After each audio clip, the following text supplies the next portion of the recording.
Okay, we're going to create a broken line graph. And one of the things that broken line graphs are usually pretty good at representing are things that are timelines. Okay, so right here we have info about the average city temperatures, and these are actually average highs, right? Because they had highs and lows, so we took the average highs of a city in 2014. We actually went and researched this information. So Toronto's the first city we found, and in January had -1, February 0, March 4, and April 10. So this is a timeline. From each month, it jumps. And this is what broken line graphs will help us represent. So we're going to compare Toronto, Ajax, and Ottawa. What we're going to do is usually broken line graphs, the lines are horizontal. It's possible that you could do vertical broken line graphs, but because we're doing time, we're used to looking at time like a linear thing. We're going left to right. So we'll talk about on our left here, we will put the names of the cities. And then down here, we'll have our actual months. That'll be important. So our city here, our first city we had was Toronto, and maybe we'll color each one different. We'll do Toronto in red, Ronto. Okay, and usually you should title your graph. So you should title this something. We can call it average city high temps. Okay. So Toronto's our first city. Ajax was our second. And Ottawa is our third. Now, this is kind of my legend. And this info doesn't have to be at the left here. I could kind of put it over here. And all it's really telling us is that the color, the red line will be Toronto when we create it. Ajax will be in green. And Ottawa will be in blue. On our vertical axis, which is usually known as y-axis, we have to put our numbers. So we have a pretty big range here, if you notice. And that's what's really going to be important for creating this. We have to figure out the lowest number and the highest number. So what's the lowest number on this chart? -6. That's right, -6. And what's the highest number on this chart? 16. Where's 16? Or does that say 10? That says 10, sorry. Okay. So then 12. it's 12. Good. Good eye. Okay, so, and with temperature, since we have negatives, this is great. We'll actually go into the negative range. Okay, so we'll actually continue here. And what we'll do is we'll say that this line in the middle is our 0. Okay, 4, 6, 8. We've got to go all the way up to 12. So I'm going to move this graph just a little so we have a bit more room with it. So let's move it all down a little. And I'm going to extend it. I'm going to go, things go up by 2s. Okay, so we have 0, 2, 4, 6, 8, 10, and then 12 was our highest temperature.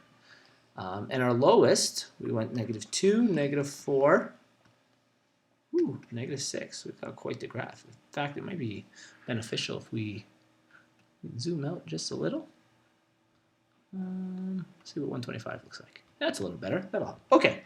On our x-axis here, this will be our timelines. So our timelines are going to be our months. So we'll do the first month, we'll call it January.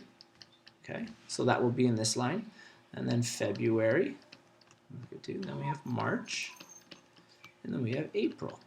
Okay, so we have our months. What we're going to do here is we're going to take our first city's information. So Toronto, we said we do in red. Toronto, what was the temperature for January? -1. -1. So that's going to be below this 0. And it's not quite -2, so it's halfway in between. So here's our first dot. It's at -1. What's our next one? In February? 0. 0. So in February, we put our dot in line with 0. So always line up vertically with our timelines and horizontally with our numbers, okay? What about in March? What was our temperature? In March, it was 4. 4, so that's way up here. And then April? 10. 10, so it jumps way up here in April. Great. So our broken lines, we can connect them. Luckily here, I can actually change the line colors. Great. We go from January to February, February to March, and March to April. Why do they call it a broken line? Do you know? Because it's not a straight line. Yeah. Lines are usually straight, so we are using many straight lines to do this, so they call it a broken line graph. So there's our Toronto info. What about our Ajax info? Where does Ajax start in January? At -6, which is below. That's actually Ottawa. Oh, yeah, sorry. that's okay. -2. -2, good. What about our February temperature? -1. -1. Okay, so I've lined that up with -1. What about our March temperature, 4, which is the same as whose? which is the same as Toronto's. Good. And then finally, what was its average high in April? 12. 12. Okay. So Ajax is somewhat close to Toronto, right? We live around there. So it's a pretty close. And if you notice, it's a pretty similar graph. Yeah. Okay. It's very close to Toronto. Finally, we have Ottawa. Now, I put a green line there, but it should be blue. Ottawa is going to be our last one. What was the average high of Ottawa in January? -6. -6. That's much lower. What about in February? -4. -4. And then in March? 3. Yep, number 3. And then in April? 11. 11. So we're in between. So this, Ottawa's is very interesting. See, Ottawa's January and February were very cold this year.